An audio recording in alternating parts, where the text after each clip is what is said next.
This is the training for the Oikos Hammer, which is probably one of the more simple training modules. So I'm just going to jump right in it, give you a few instructions, then kind of walk through it.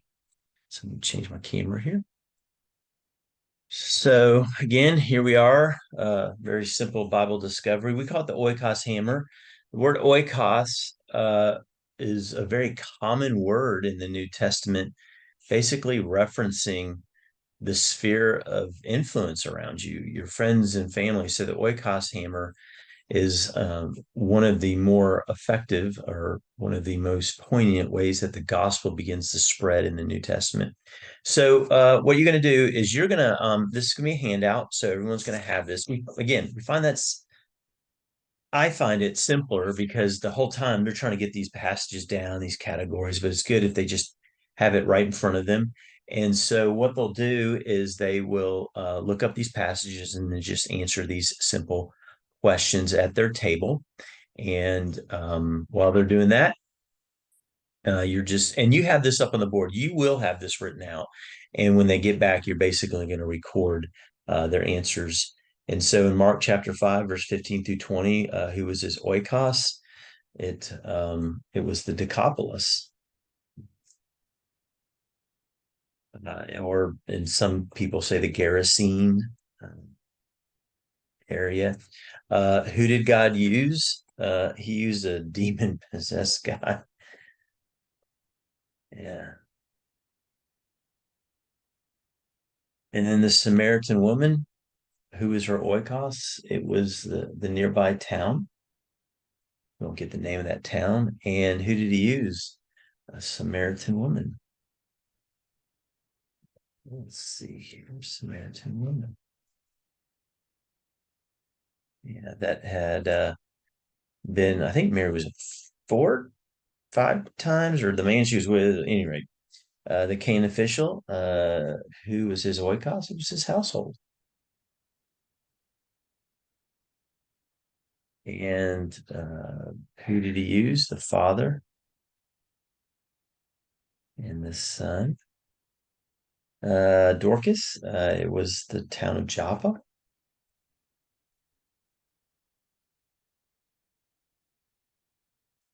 And who did God use him? He used Peter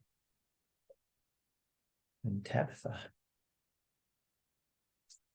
And then Cornelius in Acts chapter 10, verse 22 through 24. And then stories told again a chapter later, which is really, really interesting. That story is told twice in Acts. The household, pretty big one. And Peter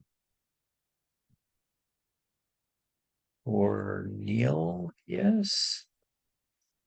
Um, I'd say the Holy Spirit. You know what's interesting about this story? I've always been struck by this one story, just a side note, is that the angel goes to Cornelius, right?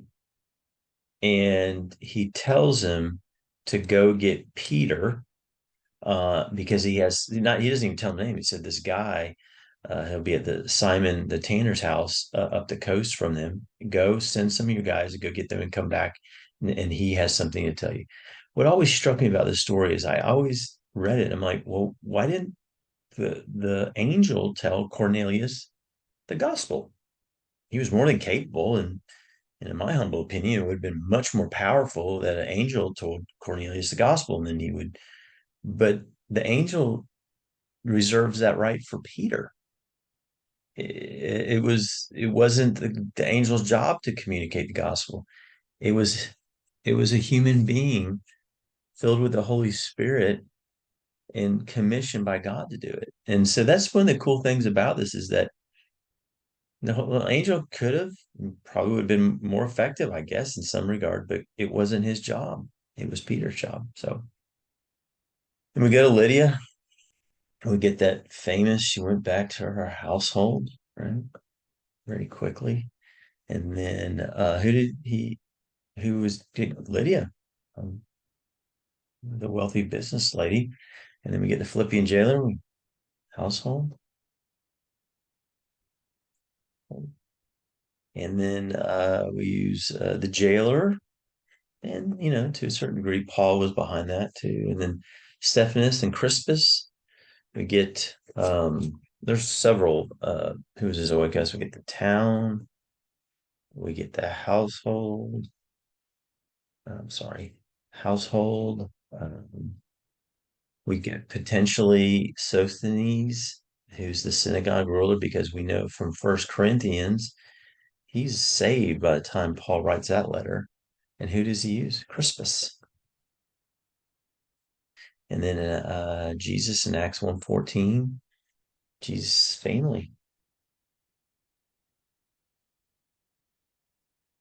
Who does he use? Jesus. And then at a table, I want you to make some observations. Um, as a table, what are some quick, give them 3, 4 minutes, quick takeaways. And then, so maybe again, this can take, and by the way, you assign the tables to do this, and they all look it up and they fill it out, right? And then that should take about 10 minutes. No, 10 to 15. And then break, come back, have them report. And then right here, give them about 3 or 4 minutes. What are your main takeaways?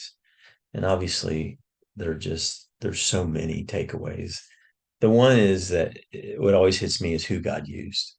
A demon possessed man, a former demon possessed man who ran around naked with no clothes. He used a woman with no education who was probably maligned. She had been sleeping around. He used a former jailer, a rich business lady. I mean, it's just the gamut of people God uses to reach another group of people, not my economy. The other thing you're going to see here, which is I think is pretty remarkable, is that these people, once they were exposed to the gospel and the message of the kingdom, they immediately go back to this world, this oikos. There's not a long delay, which is really what marks the church in the West, is that these people around us, some of them, they maybe know we go to church, but we very rarely we quote we have to build relation. We already have relationships with these people, but there's usually we never go.